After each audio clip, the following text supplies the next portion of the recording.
Welcome to Let's Talk Possibility, episode 65 on the 4th of March 2013.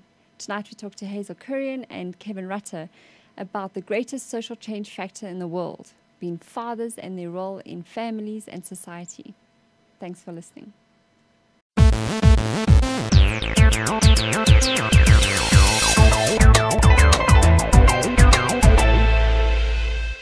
Welcome to Let's Talk Possibility, where we explore ideas, challenge thinking, and inspire action.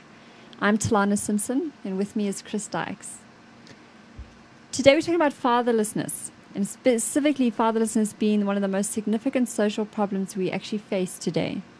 We're going to be talking with Hazel Kurian, a counselling psychologist, and Kevin Rutter, the founder of Fathers in Africa, an NGO dedicated to running multifaceted programs to strengthen and support fatherhood. So we're saying that fatherlessness, or the lack of effective fathers, is one of the biggest social problems. And Hazel, do you know how much of an issue this actually is in South Africa? Well, it is a remarkably big issue. There was a recent study that was given out by the South African Institute of Race Relations, and they basically reported that there are 9 million South African children who have absent fathers, or either by death, by migrancy, which is a big issue in this country. And some of the statistics, specifically for South Africa, are that children under the age of 15, 30% of South African children are the ones who have present fathers. So it sort of goes 83% for whites in South Africa have present fathers, Indians with 85%, Coloureds with 53%, and African children under the age of 15, only 30% have fathers who are present living with them. So it's quite extensive, specifically in our country. Mm-hmm. And we were just in the research, we saw that even in like the America, they were talking a lot about it being a big issue, a big concern. I think in the States they were saying something like 25 million kids sitting in this fatherless situation. So as a country, as a tiny percentage of the overall American population, we're sitting with almost, well, in fact, more than 1/3 of the same problem. Yeah, so 2/3 of, again, that was a research that they let out in 2011. 2/3 of South African children grew up with absent fathers. Wow, so that's pretty huge. So Kevin, we've got you Skyping in for into our studio tonight, and for you this is quite an important issue. Why is it so important that you've actually gone and created an NGO around it? Talana, I think, we all agree that there's a massive crisis of masculinity in this country at the moment. That all of a sudden, everybody's focusing on the massive problems we have with rape and violence against women. And these are as a direct result of boys growing up without actually knowing what it is to become a man or what it is to be a man. And we get that information from our fathers as role models. Not necessarily our biological father, but a male mentor, a male role model in our lives. And this radical reform that we're talking about is probably the most radical reform we can think about in this country, because if we want to turn around those statistics, and the statistics are really awful, if we want to turn those stats around, then we have to reconnect dads with their children. And that's the only answer, in my mind, to the scourge that we have in this country at the moment. So what do you mean then by reconnecting dads with their children? Well, we just heard the stats, 65% of fathers are disconnected. So, that's a massive number. And I think if we want to, there has to be direct intervention in helping men get back into the lives of their children. We're actually attending a Department of Social Development national consultative workshop this week, Thursday and Friday. The government are actually saying we actually need to do something with fathers. We have to get fathers involved. We have to get families together. And again, I emphasize it's not necessarily biological dads. So where those children are growing up without dads, we need to have mentorship programs in place for young children so that they have male mentor models, whether it be school teachers or uncles or fathers or brothers or grandfathers, or whatever the case may be, but we have to get men who are playing a fathering role reconnected with children, specifically our young boys. If I can just get back to something that you mentioned briefly about the capabilities and the possibilities of change. In some of the articles that we were reading before the show, people were saying that reconnecting male father figures with children is potentially the greatest social change factor globally that we have available to us as a society. Yes. So yes. what are then? And we have two. Sorry, we spend too much time treating the symptoms of a society gone wrong. So we have places that care for orphan and vulnerable children, and we have healthcare facilities that deal with young teenage girls who are pregnant, and we have centers that deal with drug abuse and alcohol abuse, and we have reformatories that deal with young boys that have committed crimes.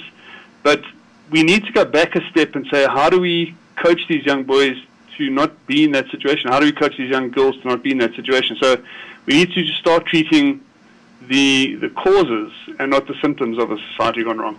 Sure. And so are we saying then that the cause of a lot of those things that you've mentioned now is actually the fatherlessness? Mm.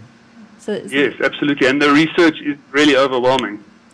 Yeah, I think the other thing we're reading in the research was that there's just this massive correlation in whether we're talking about America or Africa or South Africa for that matter, between crime, drug abuse, gang-related activities, and so on, with a key thing being this type of activity being an authority vacuum or a sense of belonging, or the need for a sense of belonging, as one of the underlying causes, which I think you mentioned earlier.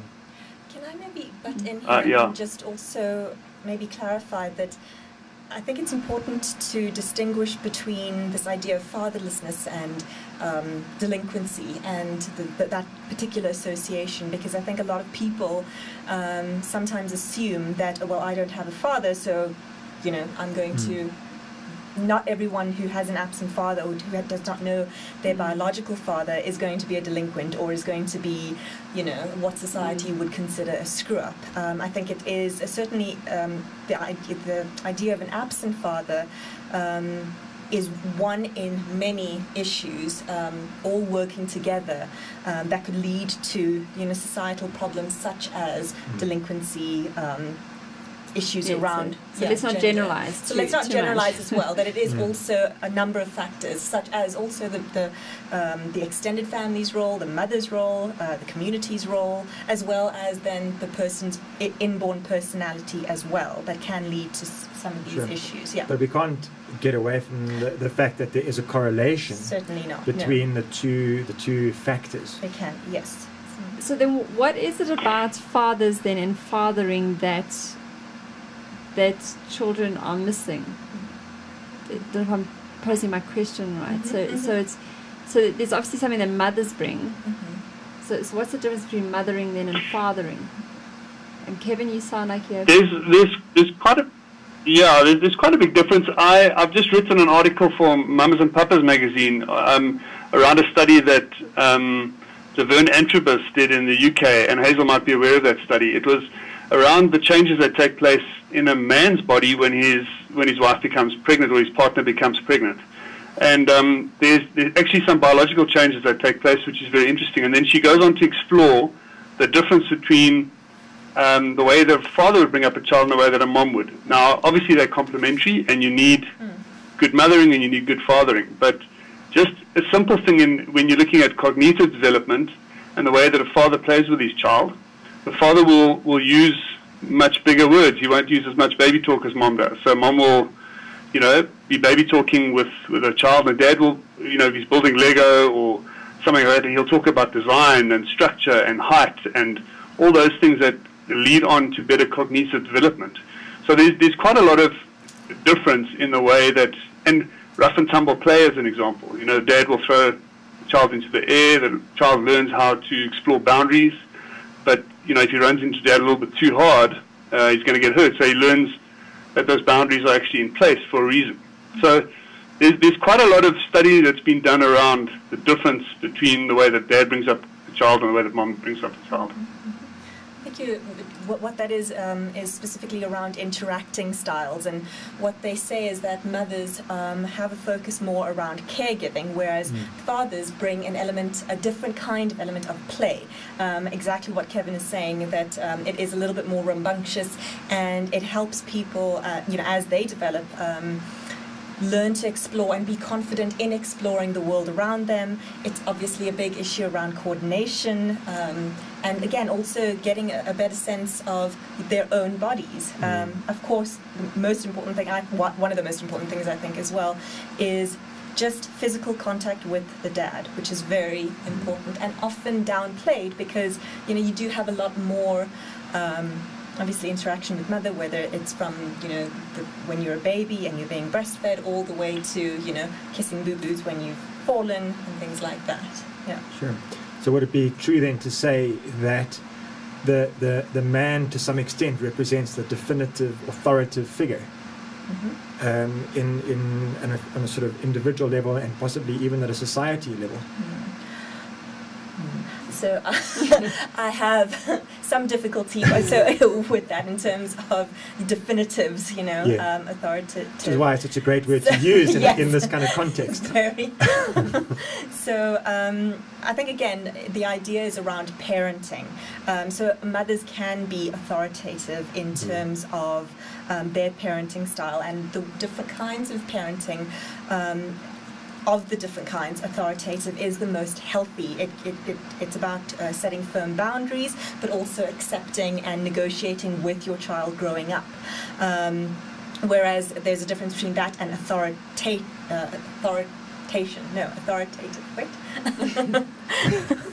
And whereas that is very, it's firm boundaries, but inflexible boundaries as well, and quite punitive. Yeah.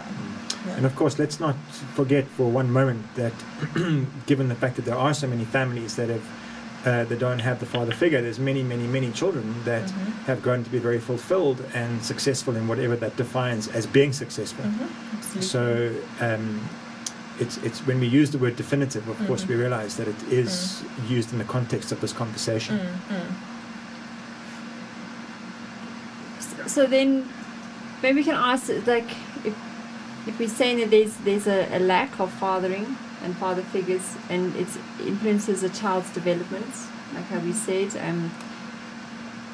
what are some of the things that we could then look at? It would be encouraging, our listeners and followers of Let's Talk Possibility to be doing. So, what do we actually then mean by effective fathering? So, one I hear is that the fathers are engaging physically with the children and are playing with them and you're throwing them in the air and all of that. What else? There's a long list. I think, Kevin, why don't you start?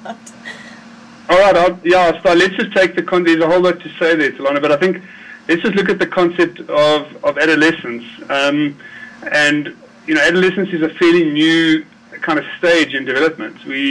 Our children had a clear kind of, path from boyhood to manhood in years gone by. You used to start working on the farm early, used to go out and work in the family business early, and a girl obviously has her menstrual cycle, which brings on womanhood. So there's kind of a clear path for her as to what it was. She moves from childhood into adulthood. Today, it's very difficult for us to say to our young boys, "You're now becoming an adult." We've kind of almost created this Western concept of adolescence. And there's no clear direction. There's nobody to actually say to this young boy, "My boy, you're now becoming a man." Jewish people have a bar mitzvah, and there are a lot of other civilized cultures that have this kind of set out passage of rights, which we've lost in our Western culture. So there's nobody to hold this young boy's hand to say to him, "Right, you're now becoming a man, and this is what it is to become a man. This is what manhood's about. This is what the qualities of a man are," etc. And a father can play a huge role in that, to coach his young boy into manhood from boyhood. So there's like the active passing on of knowledge. And I would also think then it's also just by the example, surely the way he lives his life and the way he interacts with the people in his world, the way he engages with work and with the woman in the child's life. And I think that's a very important aspect in terms of, I guess, tips for fathers or things that fathers can take away with them, and that is, how do you treat the mother of your... Obviously, this is a conversation, I'm going to assume that this was just around heterosexual relationships, but of course, it can be given in terms of all kinds of parenting styles. And if there is a mother and a father, how is the father respecting and treating the mother? Again, it is about showing young people the role of women in society. How important is it? How dismissed is it, perhaps? And so that all has an impact on the way you are then in relationships yourself. I think also that support of the woman carrying the child is just as important in terms of the mother as she is, carrying to term. Maternal stress is a real issue. So that's one of the things that fathers can start doing. How are you relating to the mother of your child, or the other mother figure, perhaps, in your child's life as well? And I think a very important thing is, are you showing your child that you actually enjoy being with them? The time that you have, are you giving them that feeling that you actually want to be with them? Or are you giving them the impression that you are obligated to be there, that actually being with them is a real thorn in your side? Possibly that work is more important. That work is more important, and I think especially I found in my practice at least that this is sometimes a real issue for young fathers who are spending so much time on work with the idea, not necessarily that they're actively neglecting their child, but I need to make more money so that I can give my children the best education they can have, rather. And I think that's a very thin line to sort of skate across, because I think a lot of people sometimes feel that, once they're older, then I can connect with them. Yeah. And the reality is, the younger they are, the younger children are, and the more emphasis is placed on that connection and that attachment, the healthier, obviously in healthy relationships, the healthier the individual as well. Yeah, I love both of those points. I think Hazel makes a very important point about the father loving the child. There's a saying that says that if the best thing that you can do for your child is to love your child's mother. And irrespective of your relationship, unfortunately there are high rates of breakup in this country, whether it's through divorce as a result of a marriage, or just partners breaking up. And the best thing you can do is actually still show support for the role that child's mother plays in bringing the child up. So that's a very important point. And the second thing is around the antenatal situation that you made, Hazel, or yes, it's antenatal as well. Yeah. Okay. So just for clarity's sake, the difference between natal and antenatal? So it's basically before and after you're in the womb. Okay. Yeah. Good. So then, if we're looking at values as an integral part of this whole thing, something that for me would certainly be an interesting point would be how different fathers define themselves and the role in which they're playing. So, as an example, somebody could say, for me, fatherhood is an essential part of who I am. How does this translate into the role that fathers play? I think maybe to try and answer that question, it's important to actually go a little bit further back and look at the transition that the concept of fatherhood has taken through the years. If we go right back to time, there's been this huge emphasis on the role of the father as the breadwinner, the sole provider, the person who lays down the law, the disciplinarian, the man who, the man with the pants in the house, who wears the pants in the house. And in the 70s, that was completely subverted by a lot of movement around you know, the women's movement, the civil rights movement, race relation issues, as well as the gay and lesbian rights movement coming to a fore. And psychology is guilty here of then completely dismissing the role of fathers in society and in the family, and focusing a lot on the attachment between mother and child. And I think that's where, in the last sort of 50 years, there's been this gap of, you know, the role of fathers and what fathers can bring to the plate, and specifically to their family structures, again, structures in society.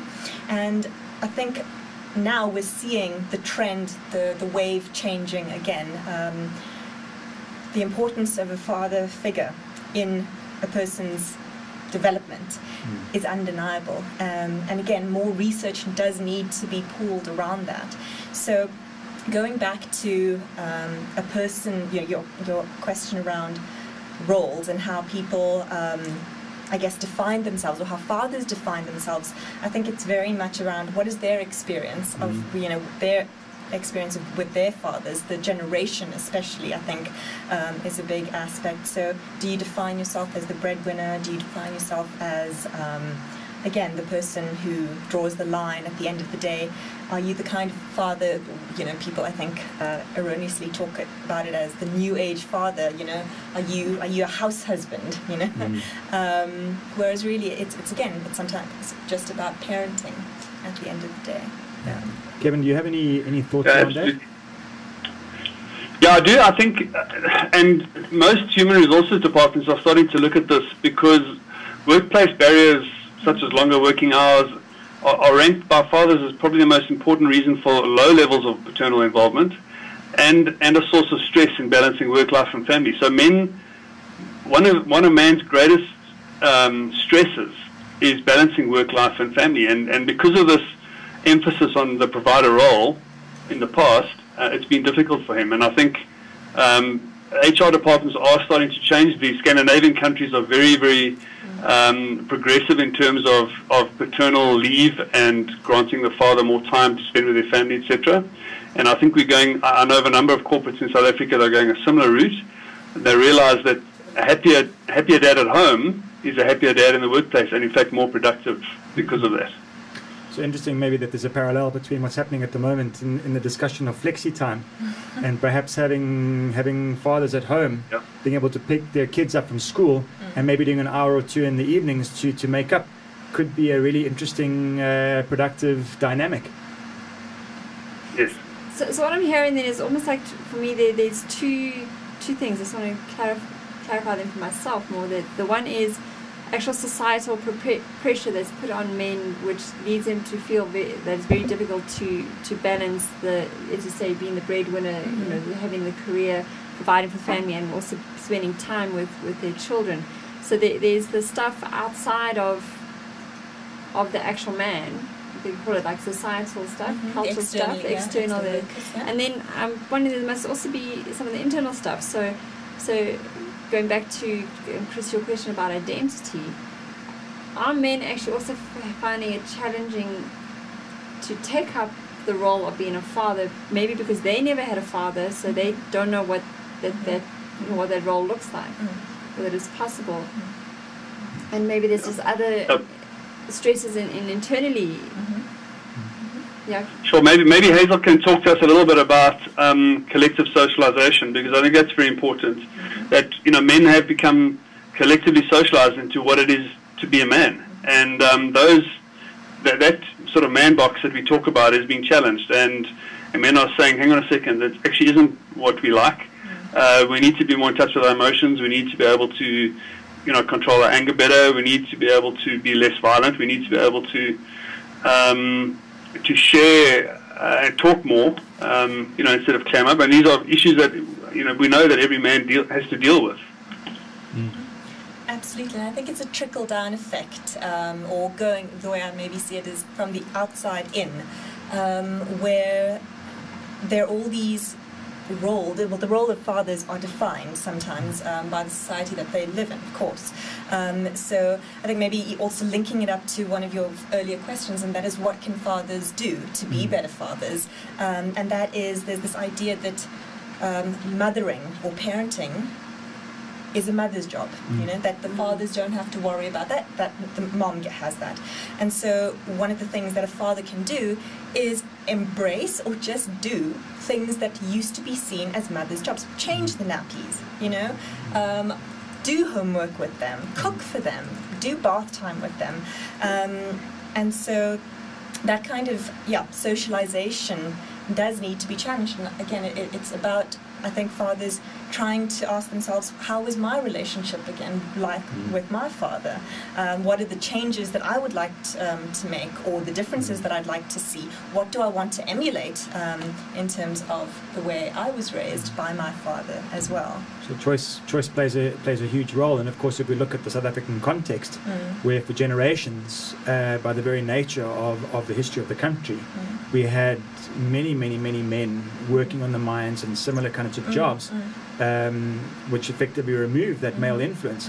And for me, what's really interesting as a sort of indication of our society is that the Gorgors are part of our heritage, but we don't have that same role, or even the same nickname, or even possibly the same love for a lot of the grandfathers.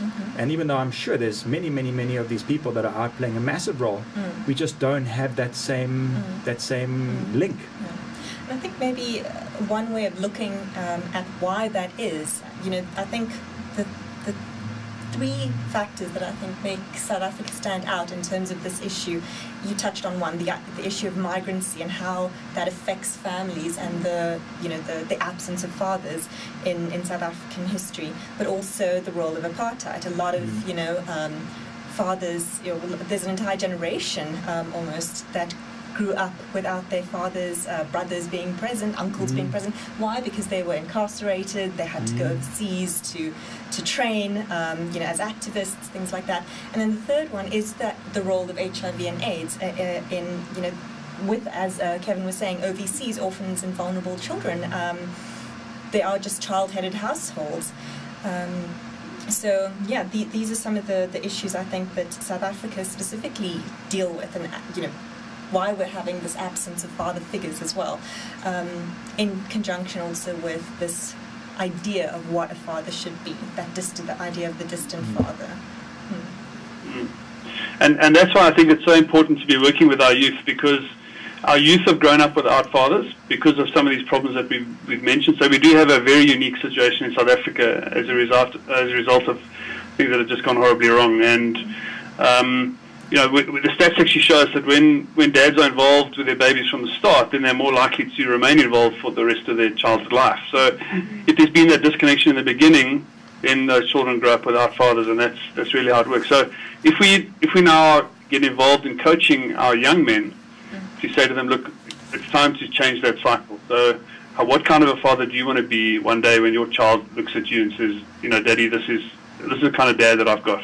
So we need to break that cycle, and we need to start talking to our youth about what it is to be a man and what it is to be a father from a young age, from the age of high school. That's really where we need the intervention. Okay. And what role, Kevin, are you and your NGO playing in terms of that coaching, and in terms of at whatever level or at this stage or your level impact in a coaching or maybe facilitating role, helping young men or whatever age men to take a bigger role in that fatherhood figure? Okay, Chris, we've actually developed a program called Boyz Will Be Men, and it's a school program. We work in high schools.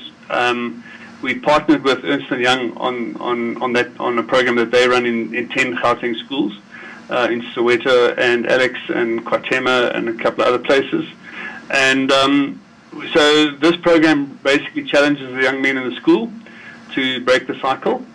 And then a follow-up to that is a mentorship program. So what we do is we'll go into the schools, run a mentorship program for men, for teachers and men in the community.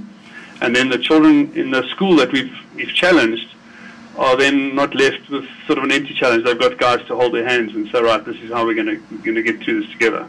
Okay. Because they want to break that cycle. There's no question that they're angry and they're confused and they're not sure how to do it, but the will is there to change the state that they grew up in without fathers, and they want to be better fathers themselves, and they need help. So the second tier of the program is a mentorship program that we're busy running in those schools as well. Wow. Sorry, can I Sounds like a fantastic initiative. also just add that organizations such as Front Page Fathers, what it achieves is validating the role of fathers to the actual men themselves, and so it gives them incentive to be more involved, with in the family and with their children, and thereby hopefully changing the way in which they would define themselves. Absolutely. and their role within the fatherhood figure. And so previously where the abuse may have been seen as the mechanism, the real love comes through. And so that's for me that's really exciting. Kevin just mentioned that there is a real need, that the young people that he's working with show a real need to connect with their fathers. And I just want to cite a research, PhD research that was done by a Wits lecturer by the name of Melosi Lange, and he went into Alex, the township of Alexandra, and he did work with, I think, about 19, or no, the sample I think is actually a bit bigger than that, young boys, and his whole idea is masculinity and how it is encouraged and supported, as young boys grow up in a township, and the vast majority of the sample had absent fathers, either by death or just absent, emotionally, and almost every one of them indicated this trend of, I want to have, a better relationship with my father, or I hope my father sees me one day. Almost these fantasy sort of playouts about, my father's going to come and find me, or my dad's going to change and he's going to see me as the person I am and want to be with me and want to interact. So it's a very deep-seated, I want to say, hurt that the child experiences when the father is just not there. And I think would be, so maybe there's a role for mothers as well in explaining to the children why the father's not there, so that they don't feel like it's, I've done something wrong if my father's left me, but I don't know if they would be valuable. No, absolutely. So there's not, yes, we need to encourage fathers, but perhaps mothers can also be cognizant of the fact that, if their circumstance happens to be one of an absent father, that by maybe talking and explaining it, or helping to find more role models, they could also help. So in South Africa, the main demographic of single parents are African women between the ages of 25 and 34, and these are the women that, again, can benefit from, or just single parents in general, actually, and single mothers in general,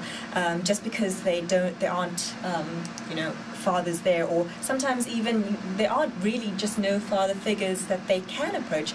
They themselves can play that father role, in terms of, taking on the one side very practically how they interact with men, and how they see men, and not all men are bad, or not all men are going to leave, and to not necessarily denigrate the biological fathers of their children, but also on a very sort of psychological, intrapsychic level,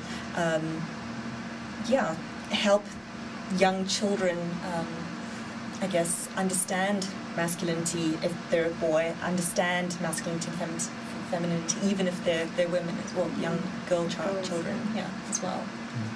So, well, as we wrap up, we've actually got two very good questions from Pabala that have come through, so maybe we can just ask them to you guys. The one is, Pabala asks, how do girls and boys differ in how they are affected by fatherlessness?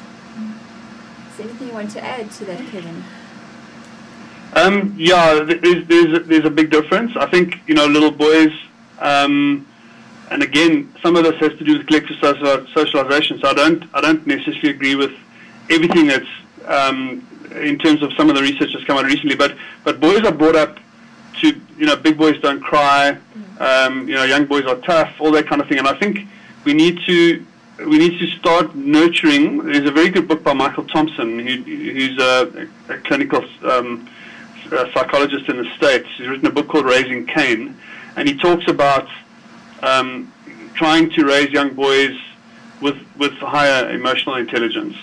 So there's definitely a difference, and little boys, will pick up a stick and use it as a sword or something like that, which is not necessarily a bad thing. But in a culture of violence, I think we need to look very carefully in the way that we bring up boys. And then just in terms of young girls, I think the research shows that young girls get a lot of their self-esteem from their father. So fathers need to be very encouraging and treating her like a little princess, etc. So there are definitely different ways of bringing boys and girls up.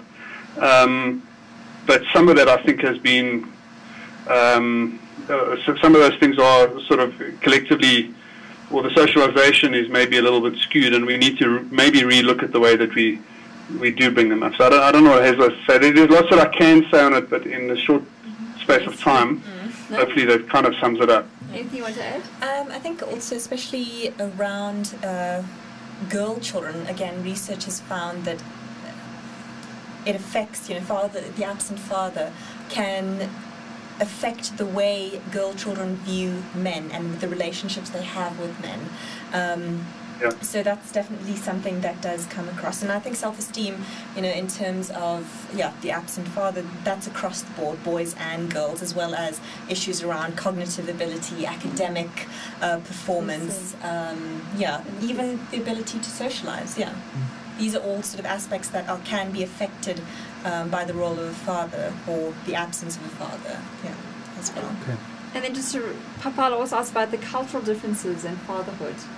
Because Western culture maybe, or I think they do play, the father's seen differently or plays a different role in the community as well as in the family. Is there any strong correlation between, in certain cultures, the fatherlessness or the role of the father being just seen very different?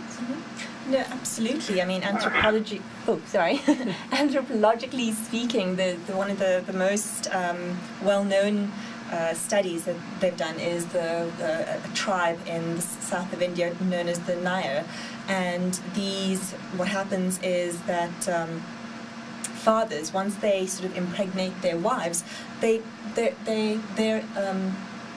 attachment to the family is almost frowned upon, or it's accepted that they don't live with their wives, that they just sometimes never ever make contact with them again after the women have given birth, and sometimes don't even, will visit the child or children, maybe once a year, once every few years. And again, it's around society. I mean, that's quite an extreme, I think, example. But I think it indicates the importance of society and how society views fatherhood or parenting. I think the same can be said around motherhood as well. Kevin, do you want something to add? The same actually applied to it's an Aboriginal culture as well. The child was almost seen as a spirit child. In other words, the father had kind of a very, very small role to play, and he was almost ignored. In the fact that he impregnated his wife. So there definitely are some cultures. In South Africa, we have a very powerful Ubuntu culture, and we have the saying of the village raises the child. And when we were speaking to Contralesa the other day, they were saying that we're losing that culture, and they want to get back to that whole Ubuntu culture of, when the village raises a child, it means that the uncle is very involved, and the mother's involved, and the grandmother's involved, and the grandfather's involved. So, and your next door neighbor is also the mother of your child, and the next door neighbor is also the father of your child. So they have this incredible, strong value system where a child knows that the whole village is looking after him and is bringing him up effectively. And he's accountable as well into the whole village. That's such an accountability. Thanks so much. So, Kevin, what's one way that people can get hold of you if they want to know more? Through the fathers.co.za website, or the frontpagefather.co.za website as well. Great, thanks. And Hazel, how can people get hold of you? People can contact me through my website, that is www.oneheadspace.co.za, Okay, great. And the details are there. So if you'd like to know more about our guests, you can see their profiles on our website.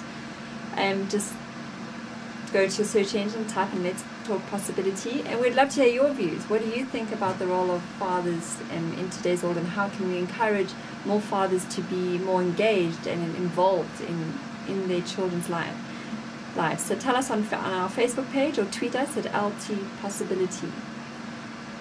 Next week we're actually talking about mentoring of the youth. So carrying on this theme slightly, but we're going to look at an organization called GANG, G-A-N-G, talk about mentoring. But until then, from me, Talana, and all of us here on Let's Talk Possibility, have a great week, and don't just think about fathering, go and do it.